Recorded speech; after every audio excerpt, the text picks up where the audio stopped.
Bonjour à toutes et à tous, on est aujourd'hui à l'école de la deuxième chance pour une émission consacrée à l'amour et à l'amitié. Bonjour à toutes et à tous. Bonjour. Et alors une première question selon vous, c'est quoi l'amitié pour vous? L'amitié pour nous, pour moi par contre, parce que moi personnellement, l'amitié, c'est un truc fidèle. Parce que pour moi, mon pote, il doit être fidèle envers moi par exemple, ou envers ce qu'on fait. Avoir une amitié, c'est avoir de la confiance envers une personne. Et ça peut faire partie, l'amitié, ça peut faire partie de la famille qu'on se reconstruit. Faut pas se lâcher pour un autre pote. C'est-à-dire? Si on a un autre ami, enfin si on reste beaucoup de temps avec cet ami-là, on va pas le lâcher pour aller avec un autre. Il faut qu'il y ait une sorte de fidélité dans l'amitié. Est-ce qu'il y a des choses que vous ne voulez pas confier à vos amis? Est-ce qu'il y a des domaines qui restent secrets et qui restent pour vous? Parce que est-ce qu'il y a de personnel dans ma vie par exemple? Ok, tu le confies pas à tes amis? Non, Non. Tu le gardes pour toi ou tu le confies à d'autres personnes, à ta famille ou non, c'est mieux, je garde pour moi. Tu le gardes pour toi? Mm. Les autres, vous en pensez quoi? Vous êtes pareil ou il y a des choses que vous confiez? Ça dépend de l'intention de l'amitié. Si c'est une amitié depuis un moment ou si ça vient d'arriver, on connaît pas vraiment la personne, donc on peut pas parler d'amitié. Pour moi, les choses personnelles, ça dépend, parce que pour moi, il y a des choses personnelles que je dois laisser pour moi, mais sinon, je pourrais les partager aussi avec mes amis. C'est quoi, par exemple, les domaines des choses personnelles que tu gardes pour toi? Ça concerne quoi, par exemple? Je trouve que ça serait plutôt des choses intimes ou très, très personnelles. Mais après, des anecdotes de tous les jours, je pense que ça, il faut en parler avec nos amis. Est-ce que ça vous est déjà arrivé d'avoir des ruptures amicales? Moi non, jamais. Hein. Moi, oui.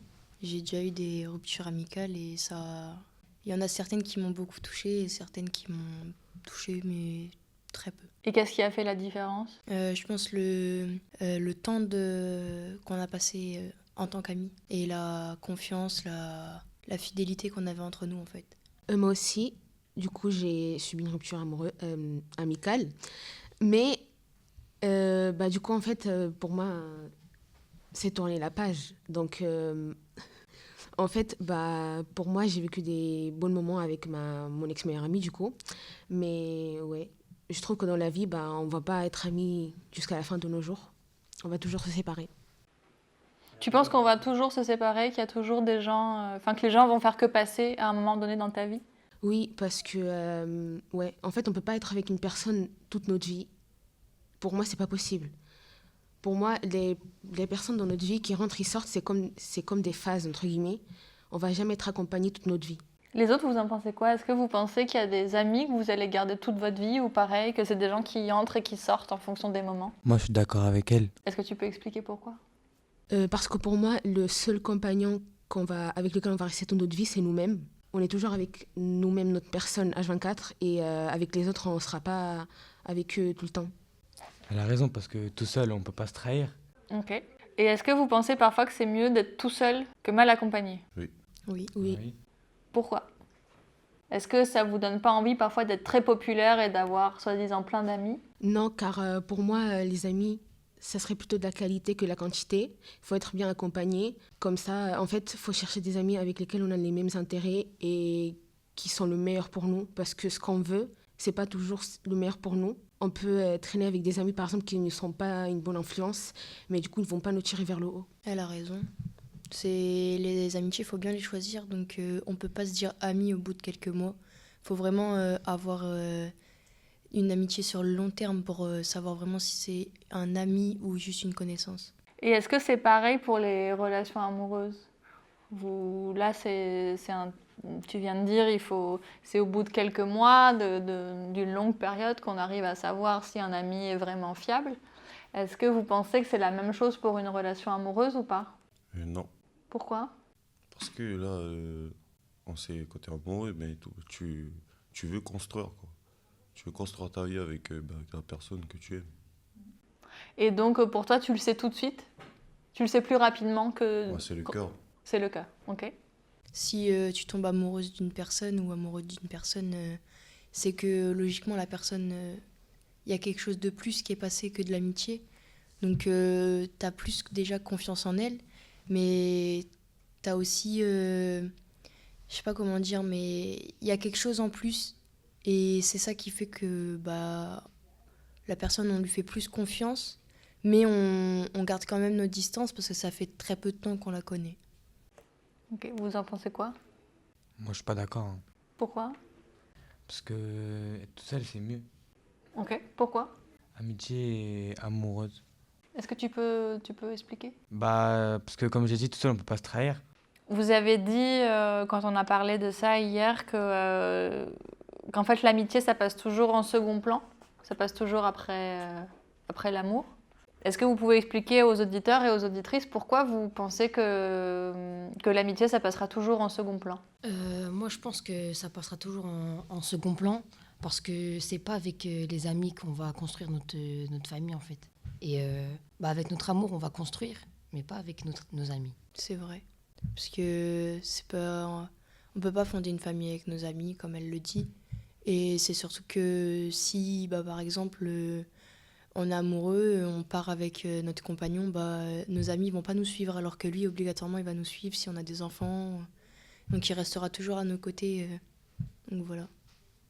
Est-ce que le fait d'être bien entouré amicalement, ça vous aide à rencontrer les bonnes personnes pour vos histoires d'amour ou pas? Ou est-ce que, je sais pas, est-ce que la qualité de vos amitiés vous permet d'être une meilleure personne ou d'avoir plus confiance en vous et donc d'avoir plus confiance en vous aussi dans vos relations amoureuses? Pas spécialement parce que bah, dans la logique des choses, on est ce qu'on est et c'est pas grâce aux gens qu'on doit changer. Donc même si on a des amis qui sont super à côté de nous, bah, on va pas se faire influencer par eux pour être encore mieux et pour bah, se valoriser alors qu'on est ce qu'on est. On n'est pas obligé d'être supérieur aux autres. Ok. Pour moi, il peut juste s'agir d'un seul vrai ami et il peut nous aider à nous améliorer. Moi, je pense que oui, parce que même si, en tant que personne, on a notre propre esprit critique, on reste des êtres influençables. Donc peut-être on s'influence, mais on ne se rend pas compte. Donc moi, je trouve que c'est important de s'entourer des bons gens. Ok. Et alors, pour vous, à quel âge on peut savoir ce que c'est que l'amour? Ça dépend de la maturité de la personne et de comment elle se sent elle-même et si elle a confiance en soi. Parce que si on n'a pas confiance en nous, on ne peut pas avoir confiance à quelqu'un d'autre. Moi, je pense que l'amour à notre âge, c'est pas bon. On a beaucoup de choses à faire passer avant l'amour à notre âge. Quoi, par exemple? L'école, Et toi, à quel âge tu penses qu'on peut savoir ce que c'est que l'amour? une fois qu'on est logé, qu'on a un travail et qu'on a les moyens de s'assumer. Ouais, pareil, c'est quand on est indépendant ou indépendante nous-mêmes. Ok.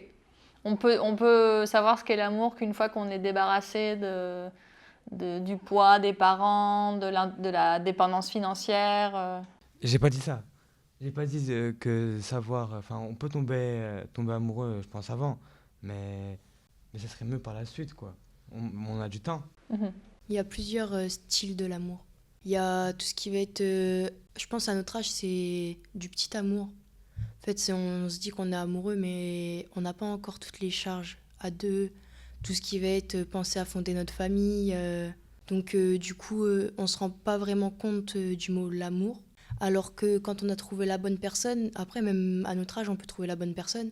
Mais ça peut vite... on peut se dire c'est la bonne personne, mais en fait, ça peut vite partir. La personne, elle peut vite nous abandonner. Donc, c'est pour ça qu'il faut toujours avoir confiance en nous et se faire tout de nous-mêmes et pas de compter sur les autres. Pour moi, il n'y a pas d'âge. On peut trouver l'amour et tomber amoureux très tôt comme très tard. D'après vous, comment on sait qu'on a trouvé cette bonne personne et surtout, est-ce qu'on peut avoir plusieurs bonnes personnes? Est-ce qu'on peut connaître l'amour plusieurs fois dans sa vie, selon vous? On peut connaître l'amour plusieurs fois, mais le vrai amour, on ne peut le connaître qu'une fois. Une fois? Ok. Moi, je pense qu'on peut aimer une personne très fort et une autre ensuite, on peut l'aimer très fort, mais pas pareil que la première. Ok. Donc toi, tu penses qu'il y a un premier amour très fort et qu'après, c'est un peu moins fort? Bah après, il est possible que le deuxième aussi, il est plus fort que le premier. Non, je pense qu'on peut aimer plusieurs fois. On peut pas aimer, genre comme tu as aimé la première personne. Enfin, à chaque fois, enfin, pour moi, à chaque relation, c'est pas que ça recommence, mais c'est, comment dire, genre c'est nouveau. Du coup, après, avec le temps et tout, bah, vous faites des choses, enfin, vous créez un truc, c'est encore un peu plus fort que la relation précédente. Moi, je pense que oui, on peut aimer plusieurs fois, mais ce sera pas pareil. De toute façon, ce sera jamais pareil, parce que les gens, ils sont pas pareils quand on nous parle. Ça veut dire, si je parle par exemple à une fille, l'autre, elle sera pas pareille, ce sera pas la même. Ça veut dire, peut-être la première, je l'aurais aimé plus que l'autre, ou peut-être la deuxième, j'aurais aimé plus que la première. Ça, je sais pas. Ça va pas être en fait le même amour. Par exemple, on va aimer à 70% la première personne, sauf que l'autre va pas avoir les mêmes qualités de vie. On va pas avoir la même confiance envers l'autre personne. Elle va pas nous respecter comme l'autre personne elle nous a respecté. Et en fait, le respect, la confiance, ça fait tout dans un couple.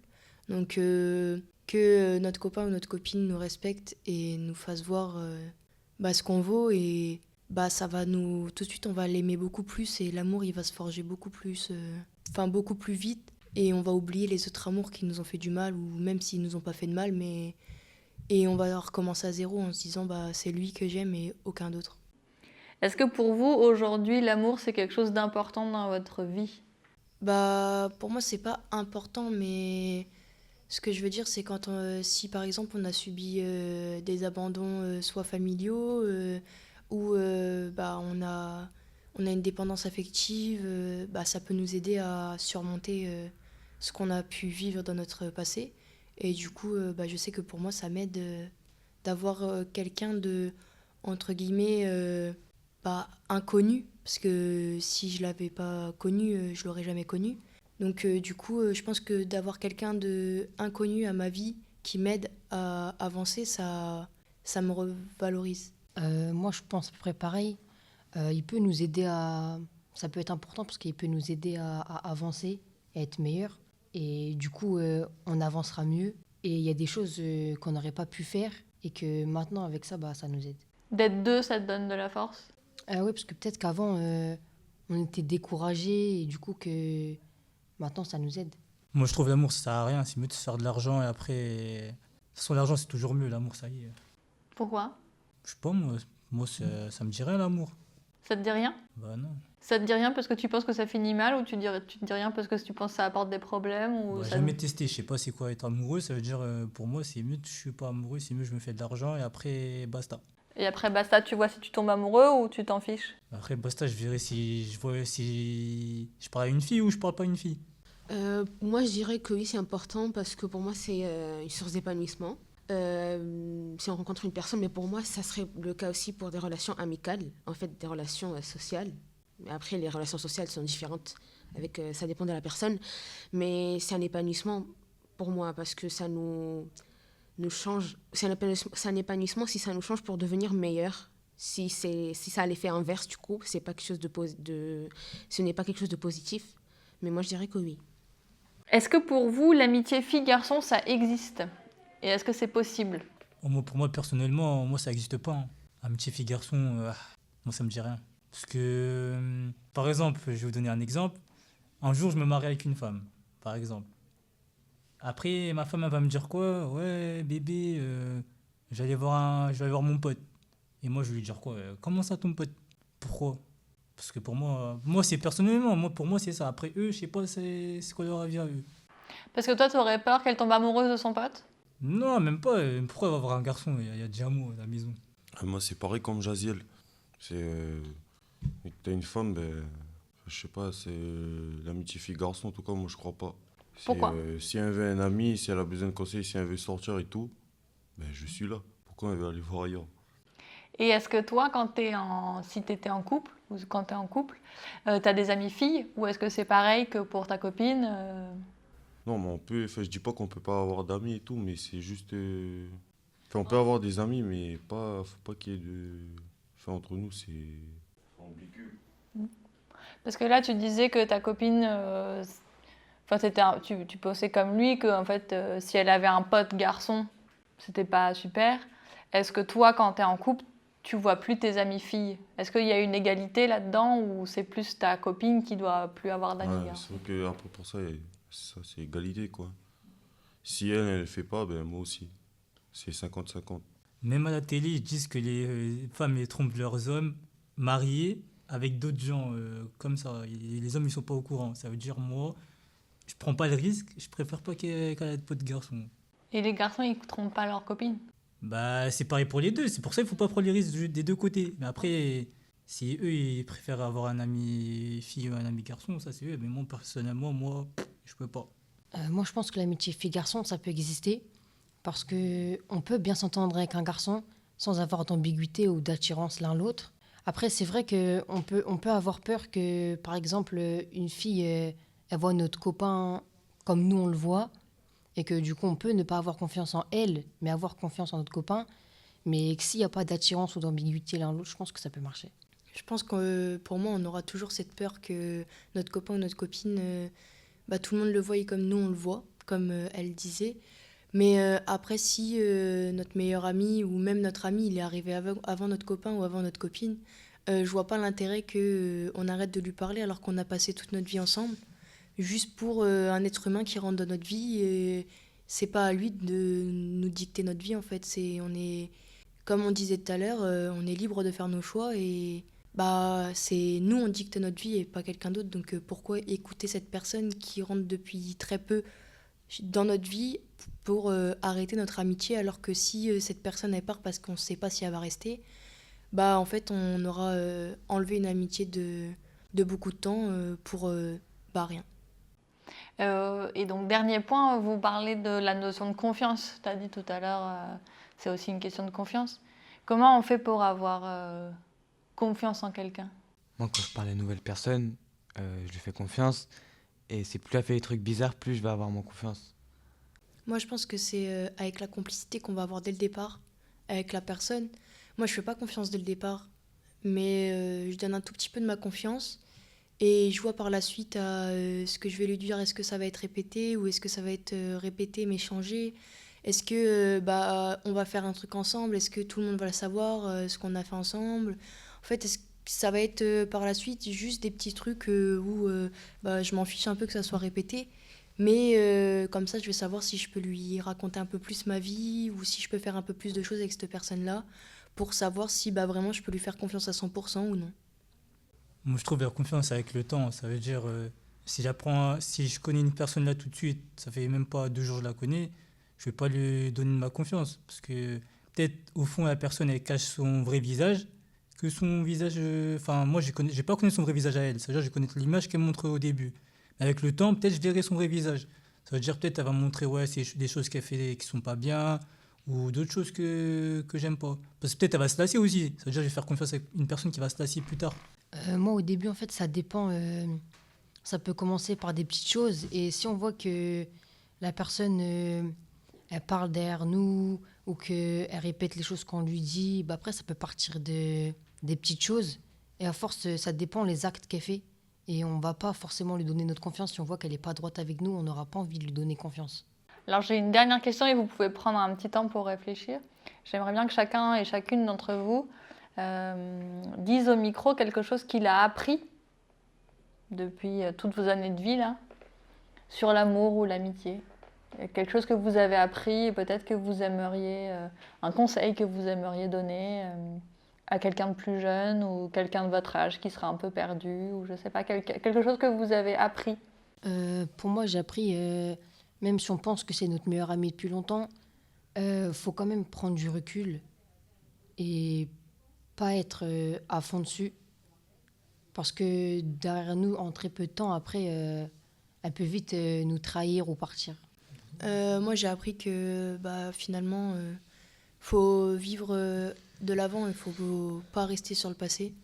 Parce qu'on peut rencontrer des personnes qui vont nous changer totalement et qui vont être avec nous du début à la fin. Que quand tu vas mal, ils vont toujours être là pour toi et te remonter. Si ça va pas bien dans ta famille ou quoi, ils vont être là, ils vont te dire viens à la maison, t'es le bienvenu.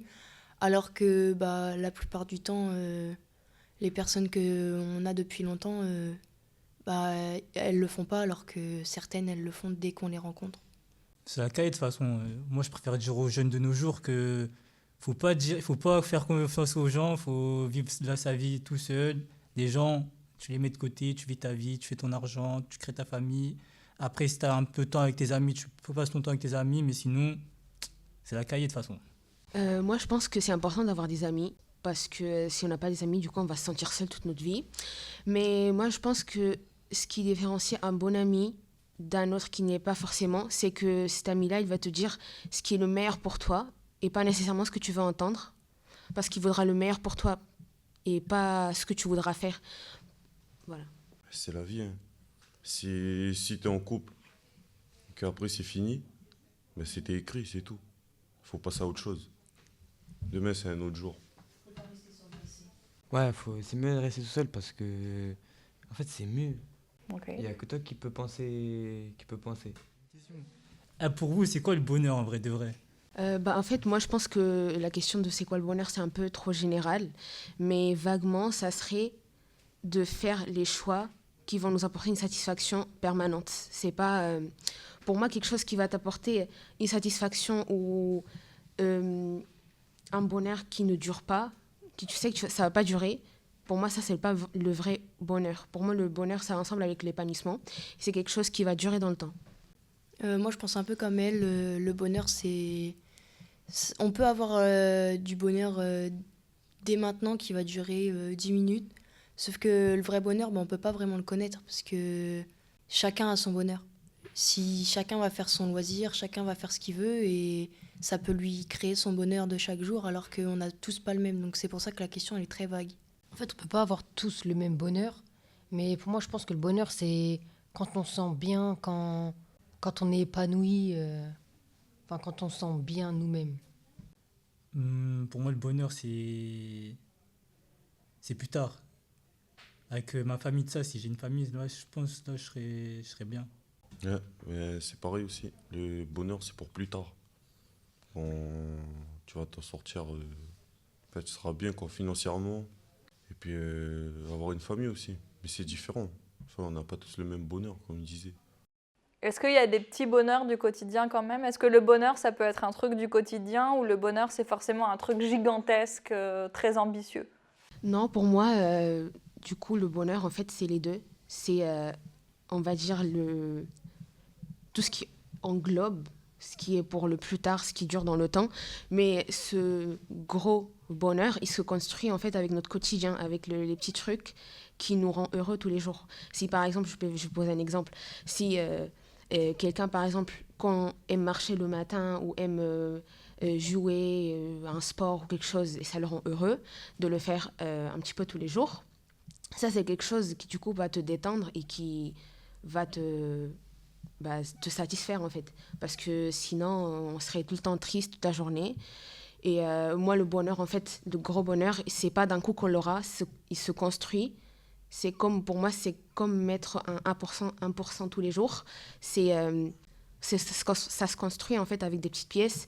C'est pas d'un coup qu'on va avoir tout. Et voilà.